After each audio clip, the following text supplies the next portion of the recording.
Have you ever looked at Mondstadt and thought to yourself, what if I actually lived here? Not as the traveler, but as a regular citizen, waking up to the singing of Six-Fingered José after a long night at the Angel's Share with a bit too much dandelion wine. Also, why is he called Six-Fingered José when he has, in fact, 5 fingers on both hands? But that's another topic. Everything started here. The music kicks in the nostalgia, and we feel a sense of familiarity around Mondstadt's characters. So the question is it actually an affordable and safe place to live in? Or are we just blinded by nostalgia? But before we start packing our bags and travel to Mondstadt, we actually have to look for a home with affordable rent, maybe a job, and just find out if the city is safe in the first place. I mean, just a few years ago there was a rampaging dragon flying around the city.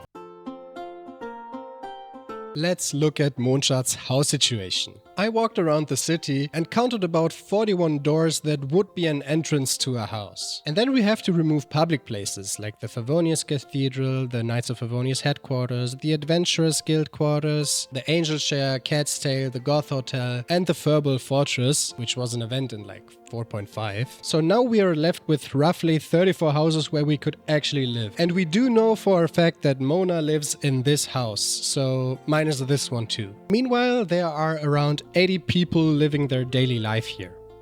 So you might think, 80 people for 33 houses? It doesn't really add up. And you might think, okay, I can just go to the Goth Hotel and book a room. But actually, the entire Goth Hotel is booked since literally 1.0 by the Fatui. And by the way, the Goth Hotel is just the English name for this hotel. In every other language, the name is actually the Goethe Hotel, so like the German writer. But then again, all of that makes it seem like there's not an actual place where we could live. However, Mondstadt's houses are actually modeled after real-world German towns Miltenberg, for example. And these are tall houses that can easily fit 2 or 3 families per building. Add in the fact that many of the knights patrol on night shifts or sleep in the headquarters, and that means there could be an available house for rent right now. Just a quick reminder for you guys, if you enjoy the video so far, leave a like and subscribe. And now let's get back to the video. So what about the rent? In a real-life German historical town, a 2-room apartment would cost around $700 per month. Based on my previous video, what is 1 mora actually worth? We found out that $1 equals roughly 100 mora. So rent in Mondstadt comes out to about 70,000 mora per month. We also found out that if you are an AR60 adventurer, you get 54,475 mora per day. That means you could pay your rent in less than 2 days. Though we are just a new citizen, we would be far away from AR60. But to be completely fair, even if we started out as a low-level adventurer, we would need around 9 days to fully pay our rent. So rent is still affordable. So housing is solved. You've got a cozy cheap apartment sitting at the balcony watching Margaret do her 50,000 steps daily around the fountain, watching Glory sitting on that bench for like 6 years now, and smelling the food from Good Hunter. But that leads us directly into, how do we get a job that pays our bills?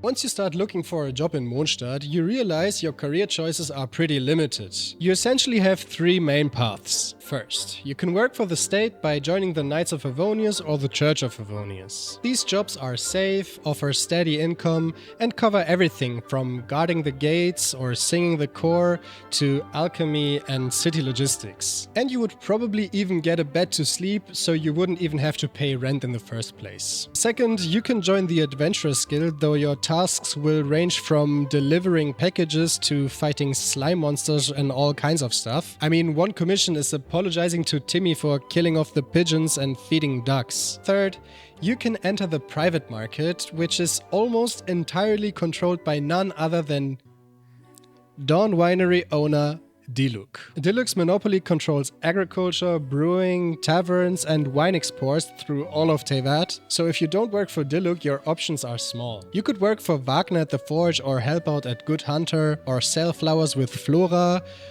which, I don't know, could be counted as child labor. You could start as a bard, But then again, there are a lot of them in the city already, or maybe a brand new business. But it could be tough because the city is small, there are not a lot of tourists, and even when tourists come, they mostly come for the dandelion wine. So you've got a cheap apartment and a barkeeper's job at Angel Share, but just as you pour a glass of dandelion wine, you hear a loud roar in the distance, and that brings us to our last chapter. If you look outside the city walls, things can seem a bit scary. Storm Terrace Lair sits to the west, Wolvendom is full of wild wolves, and wherever you look you see hilichurl camps full of monsters trying to beat your ass. And just a few years ago, Dvalin's attacks forced a full city evacuation. However, looking at daily life today, Mondstadt is surprisingly safe. The dragon threat was completely resolved by the Traveler like 6 years ago, and the wolves in Wolvendom keep to themselves and actually aren't even aggressive to humans. And the knights maintain active patrols along the roads. Also, the city is protected by massive stone walls and sits safely on an island in the middle of Cider Lake. Unless you actively wander into old ruins looking for trouble, sitting inside the walls is actually quiet, peaceful, and almost completely free of crime. Did I hear something?